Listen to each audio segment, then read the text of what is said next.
Good morning, student. We are doing history of 12th standard and we are doing theme 10, colonialism and the countryside. Today we will read 1.6 the fifth report. Fifth report के बारे में हम पढ़ेंगे. Many of the changes we are discussing were documented in detail in a report that was submitted to British Parliament in 1813. कहते कई तरह के changes जब आए, जब British company east India company जब भारत में आई अपना व्यापार करने के लिए, तो उस तरह तब भारत में बहुत सारे चेंजेस आए, तो उनको एक डॉक्यूमेंटेड मतलब लिखती दस्तावेज जो भी चेंजेस आए थे उन्हें डॉक्यूमेंटेड किया गया, मतलब लिखित रूप में दस्तावेज उनके बनाए गए. उनमें से ही एक रिपोर्ट थी फिफ्थ रिपोर्ट, जो 1813 में ब्रिटिश पार्लियामेंट में पेश की गई. पहले क्या था कि हमारी जब ईस्ट इंडिया कंपनी आई थी तब हमारे भारत में सारा कानून जो था ब्रिटिश सरकार का ही चलता था, तो उनके नियम ही जो हमारे भारत में चल रहे थे, तो जो भी डॉक्यूमेंटेड रिपोर्ट थी तो वही ब्रिटिश संसद में ही पेश की जाती थी. तो यह फिफ्थ रिपोर्ट जो थी 1813 में ब्रिटिश पार्लियामेंट में संसद में पेश की गई वहाँ पर. It was the fifth of a series of report on the administration and activities of east Indian company in India. कहते जो इंडिया में ईस्ट इंडियन कंपनी के जो शासन प्रबंध था और जो भी कार्य था उसके बारे में ये पाँचवीं रिपोर्ट थी. Often refer to as a fifth report, जिसे कि अक्सर पाँचवीं रिपोर्ट कहा जाता है. इट रैन इनटू 1002 पेजेस, इसमें 1002 पेजेस थे, of which over 800 pages were appendix that reproduce petitions of jamidar and rayat, reports of collectors from different districts, statistical tables on revenue returns and notes on the revenue and judicial administration of Bengal and Madras written by officials. मतलब यह report क्या थी, इसमें क्या लिखा होता कि 1002 pages की थी, जिसमें 800 पेजेस में क्या था, जो जमींदार और रैयत जो किसान थे उनके द्वारा अर्जियां जो दी गई थी, मतलब शिकायतें दर्ज करवाई गई थी वो थी. उसमें reports of collectors of different district, अलग अलग तहसीलों के जो कलेक्टर्स थे जो रेवेन्यू इकट्ठा करते थे उनकी रिपोर्ट्स थी. Statistical tables on revenue returns, मतलब जो रेवेन्यू रिटर्न्स के जो स्टैटिस्टिकल टेबल बने थे, सांख्यिकी टेबल्स बने हुए थे वह थे, मतलब and notes on the revenue and judicial administration of Bengal and Madras, और बंगाल और मद्रास में जो रेवेन्यू वगैरह लिया जाता था और जहाँ वहाँ पर जो भी न्यायिक प्रबंध था सारा उसके बारे में रिटर्न रिकॉर्ड था ये फिफ्थ रिपोर्ट में. From the time the company established its rule in Bengal in the mid 1760s, its activity were closely watched and debated in England. कहते जो कंपनी 1760s में जब भारत में बस के अपना व्यापार शुरू कर लिया, तभी से ही वहाँ पर ब्रिटिश सरकार जो है उनकी एक्टिविटीज़ पर बारीकी से क्लोजली वॉच, मतलब बारीकी से उनकी छानबीन कर रही थी, उन पर ध्यान रख रही थी उनके कार्यों पर, और उनके कार्यों पर अक्सर इंग्लैंड में डिबेट भी होते थे. There were many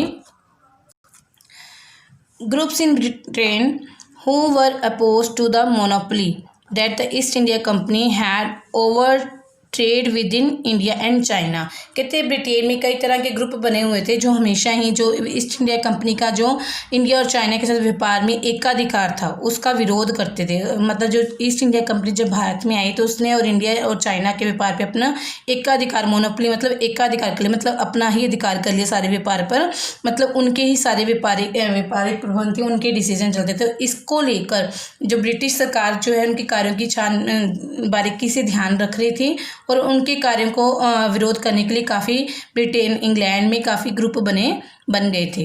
these group wanted to revocations of royal charter that give the company this monopoly.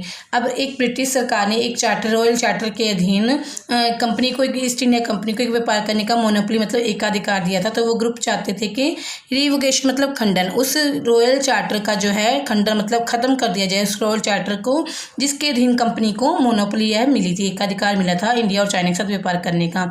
N increasing number of private traders wanted to share in India trade and the industrial of Britain were keen to open अब the Indian market for British manufacture, क्योंकि इस एकाधिकार monopoly जो मिली थी east India company को, उसके अधीन जो थे कई तरह के प्राइवेट ट्रेडर भी और इंडिया में व्यापार करना चाहते थे, मतलब और कई निजी कंपनियां अपना व्यापार करने के लिए उत्सुक थी। तो इस तरह से जो कहते कई तरह की और इंडस्ट्रियाँ, कई फैक्ट्रियाँ भी इंडिया में खुलने जा रही थी, जो कि इंडिया में मैन्युफैक्चर कर सके, इंडिया में अपने सामान को बना सके। Many political group argued that the conquest of Bengal was benefiting only the East India Company but not British nation as a whole. अब कई पॉलिटिकल ग्रुप, कई राजनीतिक ग्रुप जो इंग्लैंड में ये आर्ग्यू कर रहे थे इस बात पर कि जब बंगाल कहते कि जो ब्रिटिश ईस्ट इंडिया कंपनी ही खाली फ़ायदा उठा रही है, भारत में ईस्ट इंडिया कंपनी ही खाली फ़ायदा उठा रही है, पूरी ब्रिटिश को इसका कोई फ़ायदा नहीं हो रहा।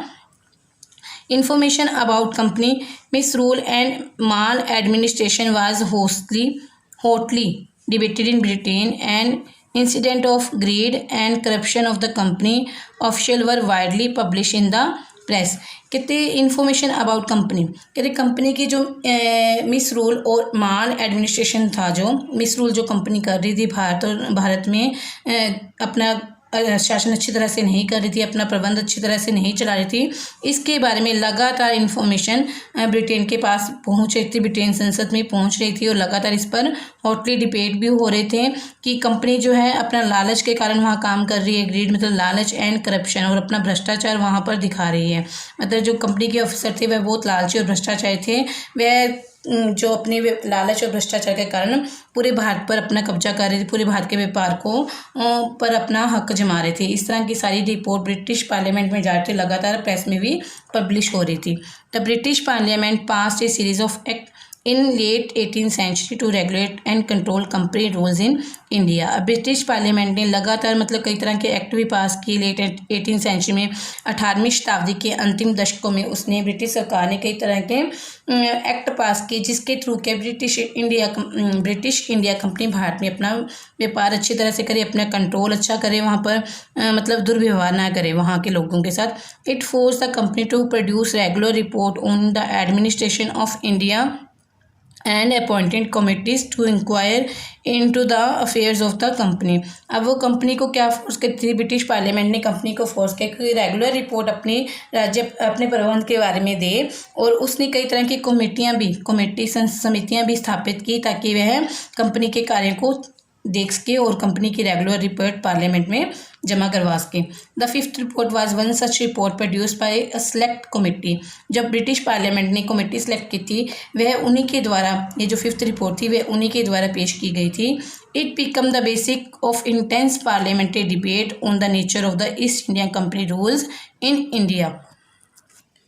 और जो यह रिपोर्ट थी भारत में ईस्ट इंडिया कंपनी के शासन के स्वरूप पर इस ब्रिटिश संसद में बहुत वाद विवाद का आधार बनी, मतलब इस पर बहुत डिबेट भी हुआ ब्रिटिश पार्लियामेंट में कि जो ब्रिटिश ईस्ट इंडिया कंपनी है जो भारत में आई थी व्यापार करने के लिए, लेकिन उसका शासन जो था माल एडमिनिस्ट्रेशन और मॉल रूल, मतलब कि उसका रूल्स बुरी तरह से रूल करना शुरू कर दिया और अपना प्रबंध बुरा करना शुरू कर दिया। उसके जो ऑफिसर थे वो करप्टेड हो गए, लालची हो गए थे, ग्रीड हो मतलब ज़्यादा व्यापार करने के उत्सुक हो गए कि जल्दी से जल्दी भारत का सारा व्यापार अपने कब्जे में कर लिया जाए।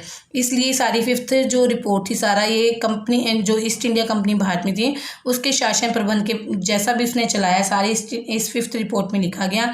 और इस फिफ्थ रिपोर्ट के पर ही ब्रिटिश पार्लियामेंट में काफ़ी डिबेट भी हुआ। Okay student, it's enough for today, have a nice day.